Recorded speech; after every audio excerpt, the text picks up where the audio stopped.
We have a lot to cover this Sunday, but we begin with the Northeast bracing for Tropical Storm Henri, which is expected to make landfall any minute now, bringing with it a dangerous storm surge and high winds. We're also awaiting press conferences from both the governors of New York and Rhode Island. Joining me now is NBC meteorologist Bill Cairns.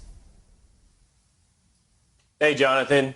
So the bottom line with this storm is it's like a big, huge nor'easter, and the winds are kind of similar to a nor'easter, but there's leaves on the trees, so we're going to get a lot more power outages than we typically do. And tropical systems can produce a lot of rain. They're very efficient at bringing raindrops down to the surface, and flash flooding is going to be a major concern as we go throughout the next 48 hours. So you can see on the radar, the storm is very close to Block Island. It is now only about an hour or two away from crossing the coastline of Rhode Island for an official landfall. It will not become a hurricane again. It will make landfall as a tropical storm. The strongest winds and the best chance for power outages will be from about New London, Montauk, from Block Island, westerly, Narragansett up to Providence, Newport. That's where you can see the strongest winds are right now. So it's a really narrow area. This is not going to be a widespread power outage event all the way through Long Island and Connecticut and into Massachusetts because the winds just aren't strong enough with this storm. So here's the latest from the Hurricane Center. It's moving to the northwest at 14 miles per hour. It's east-southeast of Montauk, so this should bring it on shore in about the next 2 hours.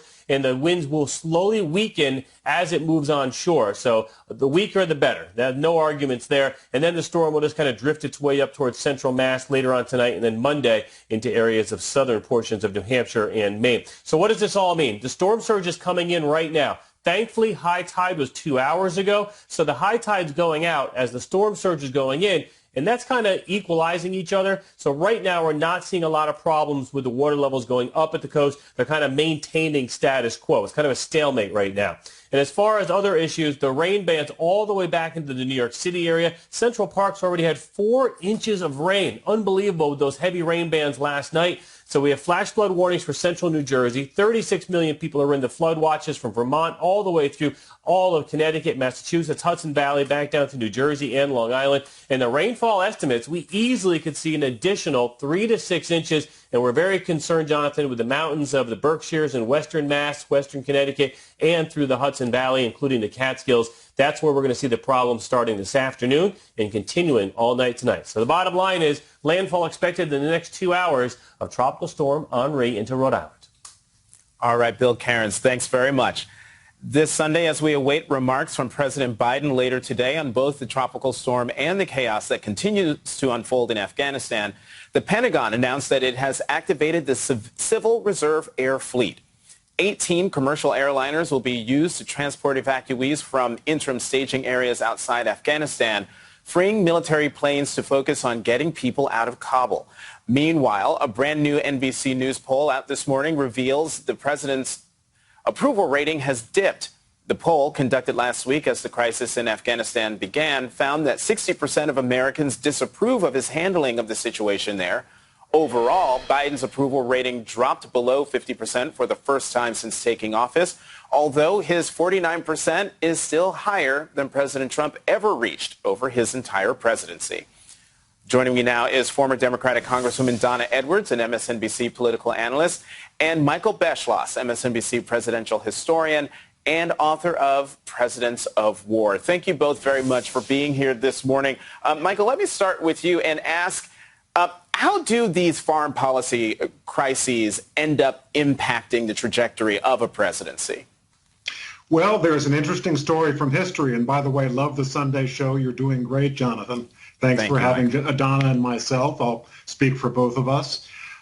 In history, foreign policy tends to affect presidents less unless it's something overwhelming like a war in which we are directly involved or a terrorist episode. For instance, Jimmy Carter in 1978 and 1979 was making peace in the Middle East. Great accomplishment, didn't really help him very much. And at the same time, John Kennedy in the spring of 1961 tried to invade Cuba with freedom fighters, failed. They were imprisoned. And Kennedy's took responsibility. His numbers went up to 81%.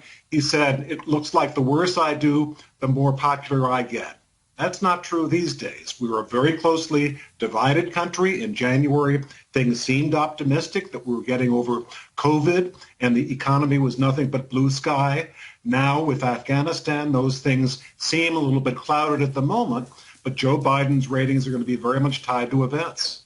Mm-hmm. And speaking of President Biden's ratings, Donna, I want to put up two data points from the NBC poll. First, approval ratings on Afghanistan. The president's disapproval rating is at 60%, only 25% of approve of his handling of Afghanistan. Now, take a look at this next data point, and that's was the war in Afghanistan worth it or not? 61% say that that Afghanistan was not worth it. 29% say that it's worth it. What do you make of what seems to be two conflicting data points? Jonathan, I'm not sure that they're conflicting at all. I mean, it's really clear that Americans wanted for a long time to get out of Afghanistan. And so I think that second data point is reflective of that. At the same time, the implementation, as we've seen play out on television, has left a real black mark at this stage on the administration, on the president.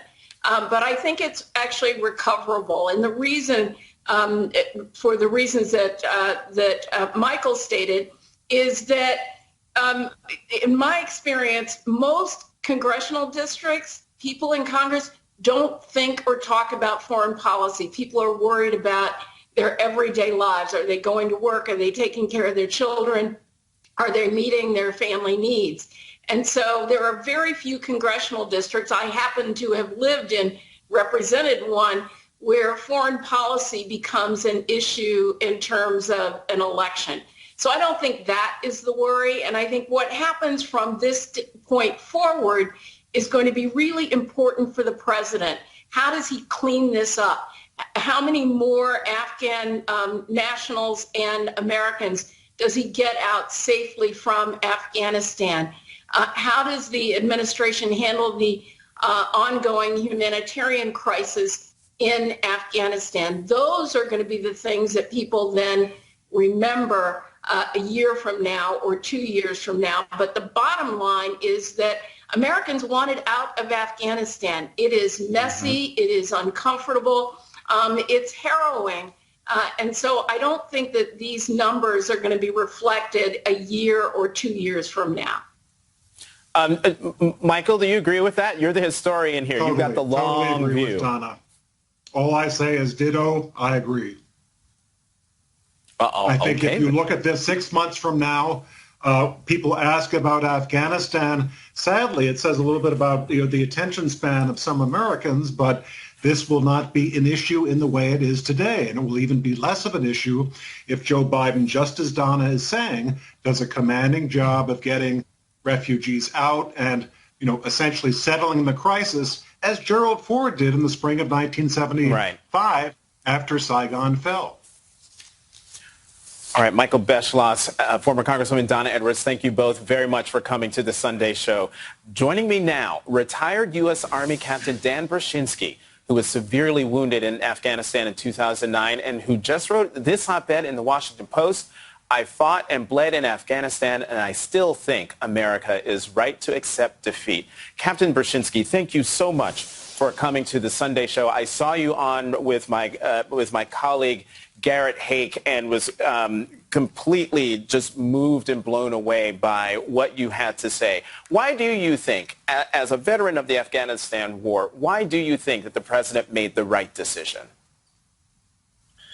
Well, I think the messiness of this withdrawal is just one other unfortunate data point that indicates that our 20-year-long effort in Afghanistan was ultimately pointless. If you want a softer spin on it, our 20-year effort in Afghanistan has achieved everything it possibly could, and any further time spent or resources spent in Afghanistan were not going to return any significant improvements. So it was time to end it. In that interview with Garrett Hake, you talked about a meeting, or you were seated next to then Vice President Biden Talk about that the conversation you had with him then. Yeah, so in 2010, I was in the thick of doing several years worth of physical therapy after being wounded in Afghanistan. And one day while doing physical therapy, the therapists were walking around and said, hey, someone important from the White House, we can't say who, is going to stop by and cook dinner with wounded patients. Anyone who wants to attend is welcome. And long story short, I attended the dinner with just 2 other wounded guys. We each had a couple of family members with us. And Vice President Biden at the time ended up walking in right as dinner was being served, and we had a very intimate family-style dinner with the Vice President, and I got to sit right next to him and talk to him very directly for over an hour, I think. And way back in 2010, Vice President Biden was certain that this war was being waged in the wrong manner, and perhaps most importantly from my recollection, he asked questions and he listened, and he did not just give, meaningless platitudes like many people in leadership positions had. He wanted to know what I had really experienced and what my thoughts as someone who was fresh off the battlefield were. And I had tremendous respect for that. Do you think that the conversation you had with him, plus the fact that at the time his own son was, I think by then had come back, now the late Beau Biden was serving over in Iraq, but was also a member of the military. Did you get the sense that from the questions he asked and the way he asked them, and the manner in which he listened, that he was fully taking in a very thoughtful way what you were telling him? Yeah, I certainly thought that the Vice President at the time was evaluating the war based on its human scale, not simply just the political calculations. And I think his response and the briefings he's been giving right now with regard to this messy withdrawal reflect that. I think the president understands that just because there is no easy solution, it doesn't mean that you should double down and continue to waste resources. He is a man of his word, in my opinion, and when he says, how many more generations of America's sons and daughters do you want me to send to fight in someone else's war, he means it. And I think that's how he's evaluating this, and I think he is choosing the harder right over the easier wrong, and I think he is taking a calculated domestic political risk, like your previous guests were discussing, in order to do the right thing. And I admire that. In fact, in closing, you write in your op-ed in the Washington Post, now in Biden, we finally have a president who won't be cowed into inaction by the threat of political damage. Captain Dan Brzezinski, thank you so much for coming to the Sunday show and for your voice. Thank you so much. We'll continue to monitor Tropical Storm Henri, but first, the House of Representatives will be back on the Hill tomorrow, and Speaker Pelosi wants to get right to business. DNC Chair Jamie Harrison joins us next to discuss. Tomorrow, all eyes will be on Capitol Hill as the House cuts its August district work period short and returns to Washington. In a Dear Colleague letter yesterday, Speaker Pelosi laid out a swift timetable for action on the infrastructure budget resolution from the Senate. But with nearly 3 out of 4 Americans describing the current economy as fair or poor in a new NBC News poll, and less than half of registered voters saying they prefer a Congress controlled by Democrats, the outcome of this week could mean everything for next year's midterms. Joining me now, Jamie Harrison, chairman of the Democratic National Committee. Chairman Harrison, welcome back to the Sunday Show. Thank you so much for having me, Jonathan. All right, Chairman, I'm used to calling you Jamie, so I'm going to call you Jamie. Yeah, just call me Jamie. All right, so how concerned are you as chairman of the party that in the NBC News poll there seems like folks are sort of split 50-50 on whether they want Democrats to be in control of Congress after the 2022 midterms? Well, Jonathan, I'm not very concerned at this point. Listen, what I know is this. In the end of the day, when the American people go to the polls in November, the next November, what they want is members of Congress who are going to deliver for them and their families and their communities. And that's why this legislation that Speaker Pelosi is bringing up, well, at least the rule, is so important. We have to continue to deliver for the American people.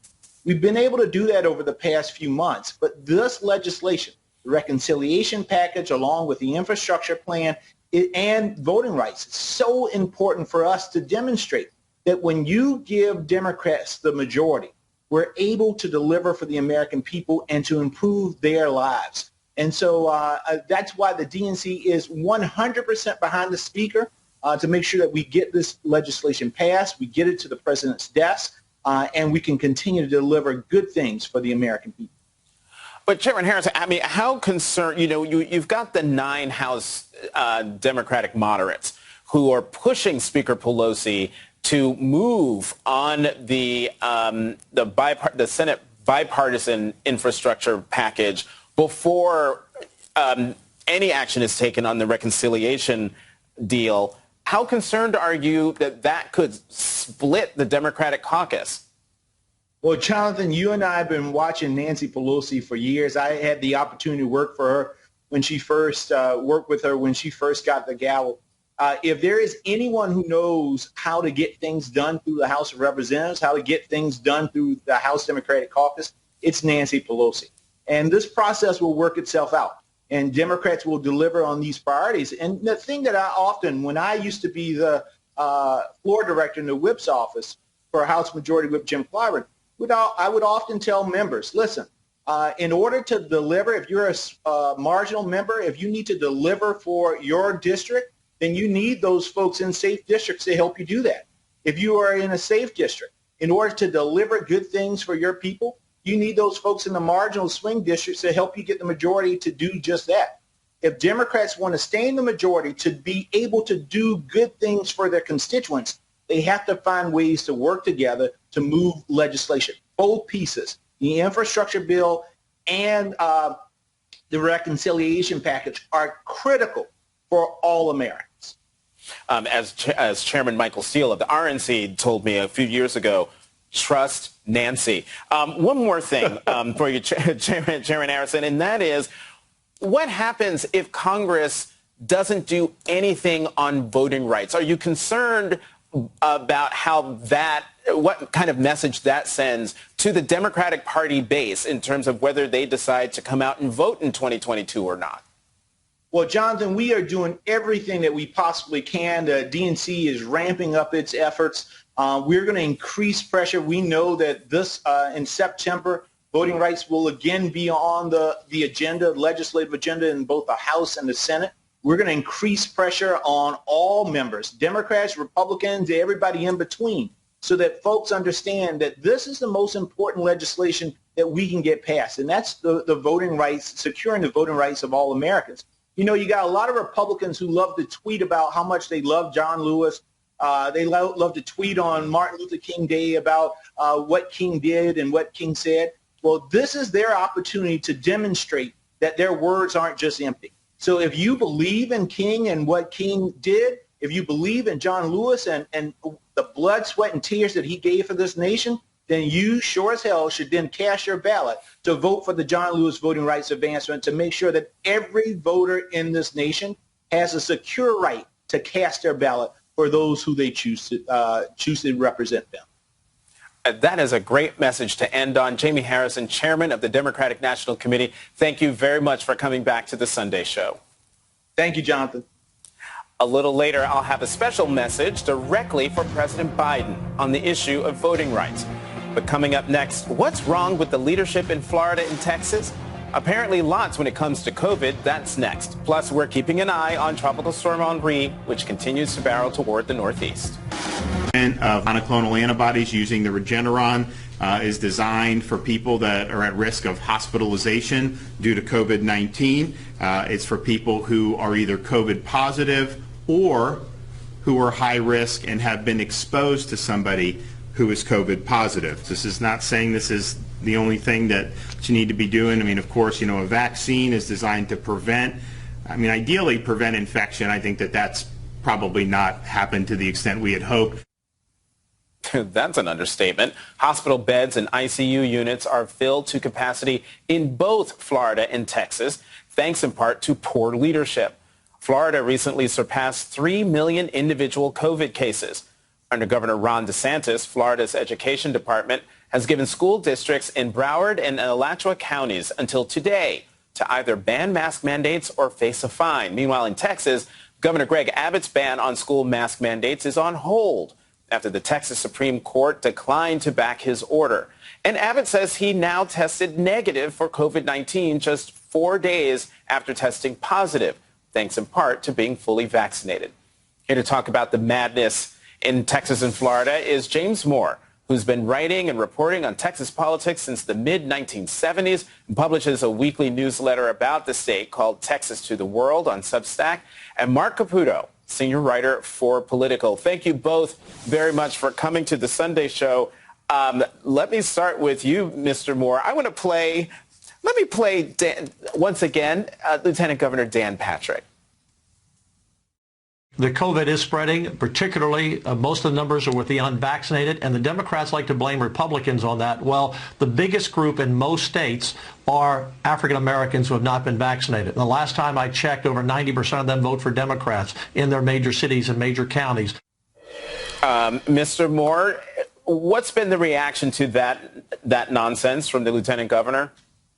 There's been a fair amount of backlash, Jonathan, but they don't care. Look, these guys continue to look for scapegoats, people to blame, instead of urging people to use a mask and get vaccinated. What we're dealing with in Texas is a state leadership that is saying, well, it's the immigrants. And when blaming the immigrants did not get any traction, ultimately what happened was because the border counties are among the most vaccinated with the lowest infection rates, and the immigrants as a group have low infection rates, then they started looking for someone else, and they blamed African Americans. There's been backlash, as I suggested, but not completely. And then when you have a governor whose message is to people, well, get vaccinated if you want, but we're not going to make our children wear masks. We're not going to make people in state and city and county institutions wear masks. The message is, you're kind of on your own. And as a consequence, and I think this is the most frustrating thing about this whole thing for me with our governor and the leadership of this state, and that's simply that they've made no connection between their messaging and their behavior and the fact that people are dying, and it's happening over and over. And again, as you suggested, we have a leadership that is at war with its own state. The counties, the schools, the cities, they all want to institute masks and say, let's keep people safe, but the governor doesn't want that to happen. So there's lawsuits back and forth. And the Supreme Court that you mentioned, who said the mask mandates could go ahead, he appointed 5 of the justices who ruled that way. So even people on the conservative bench in this state are saying, wait a minute, Governor, what in the world is going on with you? It's a terrible situation. I've started calling it Texganistan because it feels that chaotic. And that's a good point to point out that the governor appointed most of the folks in the Supreme Court, and even they are defying him. Mark, what's the view in Florida? I mean, James said a moment ago that, Republicans and the lieutenant governor, they don't care about the backlash. And it seems from everything that we've been watching the last few weeks, neither does Governor DeSantis. Well, there's a bit of a backlash. If you look at some of the polling, DeSantis's shine has been knocked off of him a bit, but he still is probably in positive approval territory. DeSantis's administration is actively sharing this new article from the New York Magazine saying that the science of masking kids at schools is uncertain, and that's based on a CDC study. So they're keeping their head down and plowing forward, and as you can tell, and as we discussed earlier, Florida is essentially on a collision course with the White House because President Biden's administration has promised to financially support schools that would be penalized by the state of Florida for requiring universal masking. And it's also offered some measure of legal help, or at least made the offer of providing it in the future. It's not quite clear exactly what they could do. But we now have kind of a local school board revolt against Ron DeSantis. 4 of the biggest counties, I should say, 3 in Southeast Florida, 1 in Tampa, and then there's Sarasota County, and there's Alachua County, which is where Gainesville is, University of Florida. Those counties have revolted and said, look, we're going to require universal masking. You can penalize us. We'll take you to court, and that's kind of actively wending its way through, the system currently. I think today the state has given a deadline for Broward and Alachua counties to comply with the state's mandate, or better said, the state's rule that says that you can mandate masks, but you can have a parental opt-out. If that goes forward, well, there's going to be some sort of interesting politics to it. But the science is kind of changing, and our understanding of the virus is changing. Like, our infection rates here are really high. Hospitalization rates are really high. It does appear that cases are plateauing, but they're plateauing at a really high level. At a really high level. Mark, one more question to you. The president has made veiled remarks about Governor DeSantis and also Governor Abbott about, if you're not going to help, at least get out of the way. Has Governor DeSantis responded in any way to the veiled comments from the president? Well, yeah, at one point when that was said a few weeks ago, DeSantis kind of changed the subject to kind of James' point earlier to talk about immigrants at the border and saying, kind of, you get out of our way. It's kind of a politically dysfunctional situation. The good news is at least the state health agencies, the federal health agencies, and the emergency management agencies are talking to each other, even as there's this high-level political disagreement between these political leaders. So right. The system appears to still be working, but as I noted earlier, I think we have something like 17,000 people currently hospitalized in the state. It's really high. All right, because of the breaking news in Tropical Storm Henri, we are out of time. James Moore and Mark Caputo, thank you very much for coming to the Sunday Show. We'll continue to bring you the latest on Tropical Storm Henri, but first, the latest on COVID with the director of the NIH. Stay with us. Alabama's pandemic of unvaccinated people continues. We have not had a particularly good week. We have seen increases in our hospitalizations again. As you know, our state has a net negative capacity of ICU beds at this time, which is extremely problematic. As health officials in hard-hit states like Alabama struggle with soaring COVID cases, the New York Times reports the FDA could give full approval to Pfizer's COVID vaccine as early as tomorrow. That could clear the way for more vaccine mandates by organizations that were waiting for final regulatory approval. But the public is becoming increasingly pessimistic. In our new NBC News poll, 42% believe the worst of the pandemic is yet to come. Just a few months ago, only 19% thought that. Joining me now, Dr. Francis Collins, Director of the National Institutes of Health. Dr. Collins, welcome to the Sunday Show. Glad to be with you, Jonathan. So let's talk about this potential Pfizer vaccine approval. Technically, what will that mean in terms of the nation's ability to address the pandemic? Well, full approval by the FDA, which is expected imminently, would mean that some of the things that have been holding people back from getting vaccinated will hopefully be reduced or removed. It will also make it legally more possible for mandates to be put in place and enforced. Once you move from emergency use to full approval, that changes the legal status of such mandates. And I think you will see that happening in places that maybe have been holding back just because of the emergency use legal situation. I think it will also free up physicians to be able to make decisions about vaccines in a way that does not then require special FDA authorities. Once something is fully approved, for instance, if a physician says, oh, this is a patient who's immunocompromised and really ought to get another dose, they can freely make that prescription and make that happen. Will it make a huge difference? Well, I hope so, Jonathan. I hope so, particularly because of those 93 million Americans who have still not gotten their first dose. And I know some of those folks have been troubled about the fact that this was not yet fully approved. And if that was the reason, and we're going to take that reason away, well, hooray then. Please find a place near you, roll up your sleeve, get into the space of being safer, because Delta is otherwise out there looking for you, and it is a mean actor. You know, Dr. Collins, more on the point of the vaccine skeptics, one of the other things is, well, the they came up with this vaccine so fast. I mean, why should I trust something that they just slapped together so quickly? Talk about why or how the vaccine was able to be put together so quickly. With a pandemic, the worst one in 100 years, we tried to do everything we could to make those slow steps in vaccine development not be so slow, but without compromising the rigor of the analysis of the trials.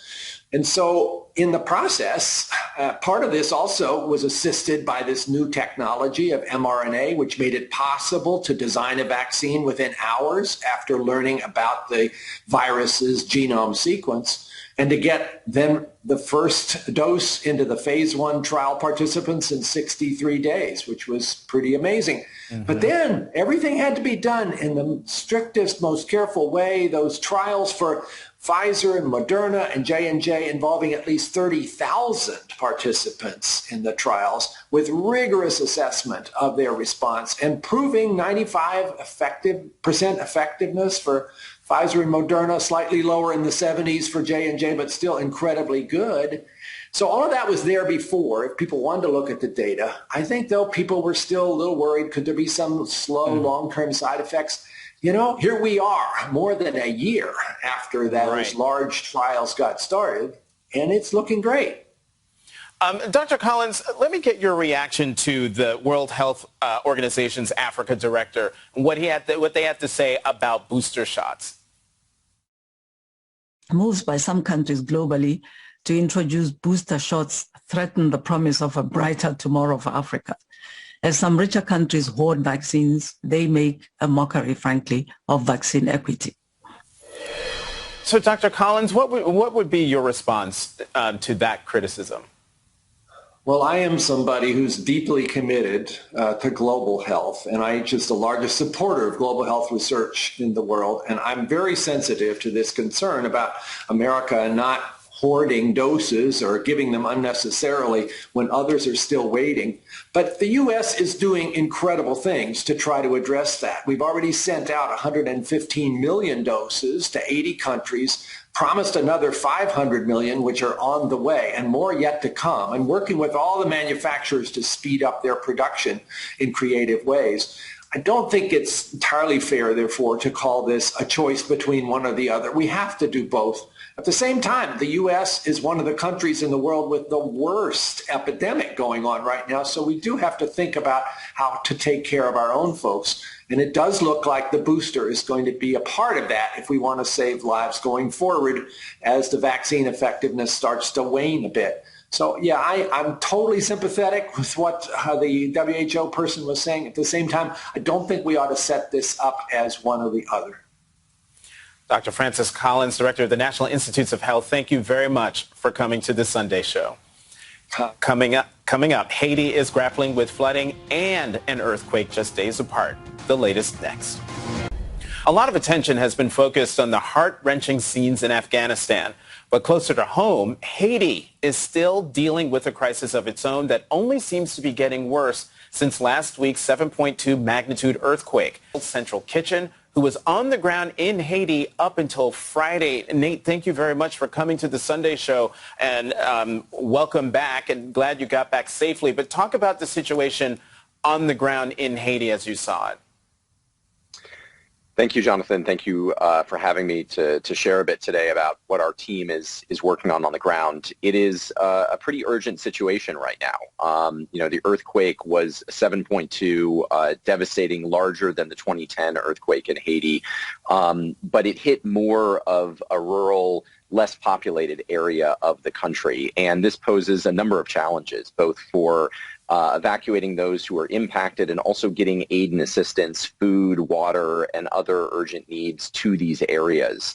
It's not as simple as, putting things in a truck and getting them to where they need to go. It requires helicopters and planes. Roads are out, bridges are out, and so it's a very complicated and urgent situation right now. Injuries have been, huge numbers of Haitians have been injured from buildings that have been collapsed. Many have been transported out of those areas to hospitals in Port-au-Prince and other areas, but the hospitals are very full right now and can't take additional patients. So healthcare is being done, on the tarmac at the airport in Port-au-Prince, for example. And just, the complexity of the situation, because you also have a political crisis going on in the country, you have COVID, and you have existing hunger challenges that Haiti faces as well. Yeah, I was about to ask you about COVID and how the nation, from what you were able to see, how the nation is dealing with that. Haiti up until recently was one of the only countries in our hemisphere that had received 0 vaccines. And vaccines only recently really started to flow into the country. Largely, a lot of the vaccines have been going towards healthcare organizations, starting out with doctors and nurses. There has not been a huge push for the general public to be vaccinated yet. So all in, you really don't have a lot of Haitians that have been vaccinated at this point. Now, obviously, we're hopeful that vaccine deliveries from the United States and other countries will start to speed up, but it is a huge problem. It remains a huge concern on the ground, especially as conditions have really been tough for families right now. Many people are sleeping outside. They're crowded into hospitals or shelter situations because they have nowhere to sleep, or they're scared to be inside their houses for fear of additional earthquakes. There have been a number of pretty big aftershocks, and that's people are scared right now. Mm-hmm. How many times have you been to Haiti?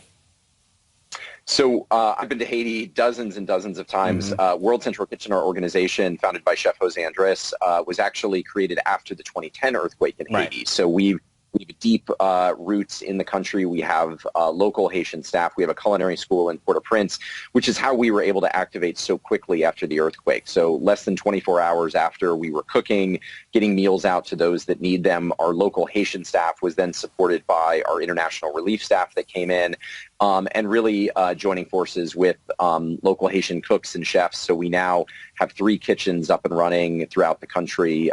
We have another kitchen coming online soon. So it's a place that's very close to our heart. I love Haiti, and it's a really amazing country. And Nate, I asked that question because there's the earthquake. As you mentioned, there's the political instability because of the assassination of its former president. And then on top of it, you had a storm come through there. In a word, how would you describe the spirit of the Haitian people right now?